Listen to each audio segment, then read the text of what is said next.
Oke, teman-teman, kita langsung bahas ya ini ya soal yang sering keluar mengenai nilai integritas.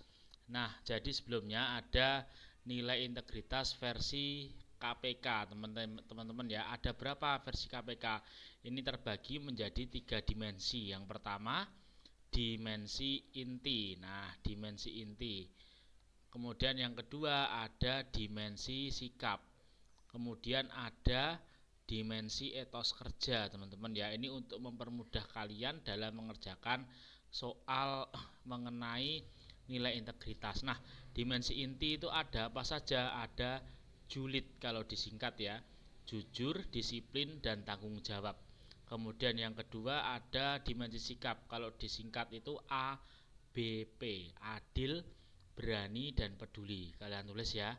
Kemudian yang ketiga ada dimensi etos kerja, kalau disingkat SMK, sederhana, mandiri, kerja keras. Nah, coba nomor 1, ini soal mengenai nilai integritas dari Raden Masuwardi Suryaningrat atau Ki Hajar Dewantoro. Nah ini ya, Ki Hajar Dewantoro adalah seorang tokoh pelopor pendidikan bagi kaum pribumi Indonesia dari zaman penjajahan Belanda.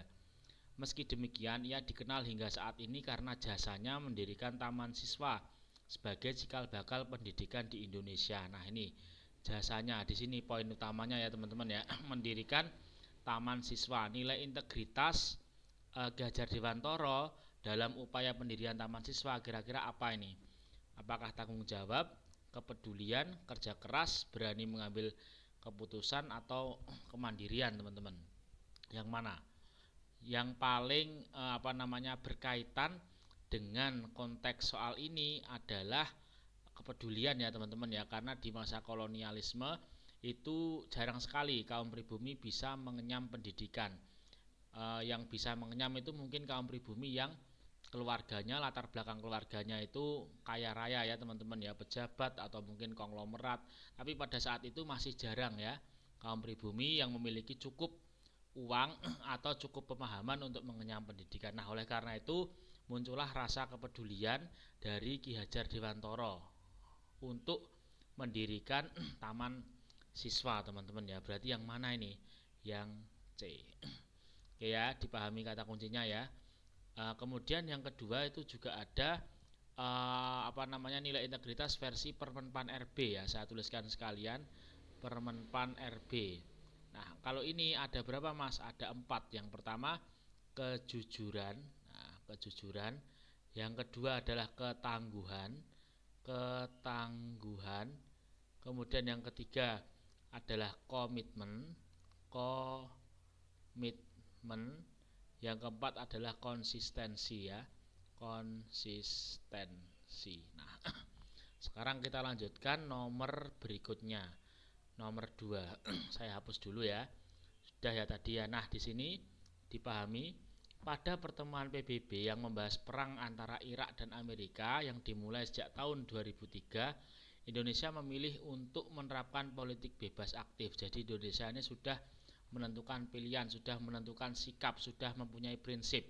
Indonesia tidak memihak kedua belah pihak yang bertikai dan tetapi aktif dalam upaya perdamaian dan segala yang berkaitan dalam upaya perdamaian dunia. Meski berkali-kali dipengaruhi oleh masing-masing negara, ia memilih untuk tidak memihak. Nah, ini ya kata kuncinya di sini. Tahun 2003 itu sudah menentukan sikap. Kemudian ada tambahan di sini, meski berkali-kali dipengaruhi, itu sikap Indonesia tetap kuat. Artinya tidak mudah dipengaruhi, tidak mudah diombang-ambingkan ya. Tidak mudah disetir. Nah, disetir, dipengaruhi dan lain-lain. Nah, ini kira-kira kalau dikaitkan ke nilai integritas yang mana? Konsistensi terhadap politik bebas aktif, komitmen negara untuk tidak dapat dipengaruhi. Kalau kejujuran tidak ada kaitannya. Upaya menjaga keamanan bangsa ini juga kurang berkaitan kalau dengan konteks soal. Keberanian untuk menolak permintaan negara-negara ini juga mungkin keberanian untuk menolak, tetapi dari ABE ini yang paling berkaitan karena poinnya itu tidak mudah disetir. Nah, konteks soalnya ini juga sudah ada kata kunci di sini dan di bawah. Jawaban yang paling tepat adalah komitmen. Komitmen itu ketika kalian sudah memegang prinsip, sudah berpegang teguh pada janji, pada pilihan, berarti tidak mudah disetir bagaimanapun ya, teman-teman ya. Yang B. Mantap. Lanjut nomor berikutnya. Nomor 3. Nah, ini dibaca sebentar. Dalam rangka meningkatkan hasil panen para petani, Presiden Jokowi melalui Kementerian Pertanian, hal ini dilakukan karena adanya laporan. Nah, mulai ini ya, laporan pemerintah daerah bahwa hasil panen tahunan menurun akibat pupuk langka. Namun demikian, ternyata perolehan pupuk untuk setiap petani tidak sesuai dengan apa yang dijanjikan pemerintah. Ternyata telah diselidiki ada oknum dari pemerintah daerah yang bermain. Nah, di sini ya poinnya ya.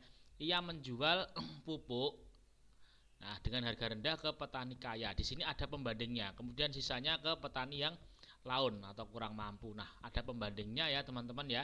Berarti ini tidak mewujudkan nilai keadilan ya. Nah, ada pembandingnya. Enggak adil ya di sini ya apa yang dilakukan oleh oknum tersebut. Sikap tersebut bertentangan dengan apa teman-teman? Yang paling tepat berarti yang D. Ini mungkin Mas, pemenuhan hak warga negara dari negara kurang tepat karena di sini yang dibahas adalah oknum tersebut. Nah, ketidakadilan dari oknum gitu ya. Next, jadi dipahami kata kunci per soal. Nah, ini nomor 4 juga sama ini. Nomor 4, sejak tahun 1968 Indonesia sebagai anggota PBB menunjukkan dukungan penuh terhadap, nah dari tahun 68 itu Indonesia sudah ada sikap yaitu mendukung penghentian konflik yang terjadi di Palestina. Namun dalam sidang PBB tahun 2005 menunjukkan dinamika politik yang krusial. Ini di mana negara-negara yang sebelumnya telah menjalin hubungan bilateral dengan Indonesia dalam perekonomian ternyata mengeluarkan pernyataan bahwa Israel yang menjadi lawan konflik Palestina memiliki hak tanah, atau artinya mendukung ya teman-teman ya. Nah, ini pasti kan beresiko ya kan. Sebagai bangsa yang berintegritas, sikap Indonesia adalah kira-kira apa ini? Nah, kita lihat jawabannya. A. Merubah haluan dukungan politik tidak ada kalau dikaitkan dengan nilai integritas. B. Melakukan negosiasi internal ini juga tidak ada apabila dikaitkan dengan nilai integritas. Yang E ya teman-teman ya, di sini komitmen ya. Nah, nilai komitmen yang ditunjukkan ya secara jelas keputusan politik dengan mendukung Palestina. Jadi tetap walaupun bagaimanapun keadaannya, tetap ya teman-teman ya dengan konsekuensi, dengan semua konsekuensi yang ada. Next, nomor selanjutnya. Nah, yang tidak menunjukkan gambaran, kita baca, saya kasih trik ya. Jadi baca dulu soalnya yang paling bawah. Kenapa? Ketika kamu membaca soalnya yang paling bawah, nanti kamu bisa fokus mencari apa yang diminta di soal. Tapi kalau membaca dari awal sampai bawah, nanti kemungkinan kamu mengulangi lagi, membaca lagi. Karena diperlukan, membuang waktu gitu ya.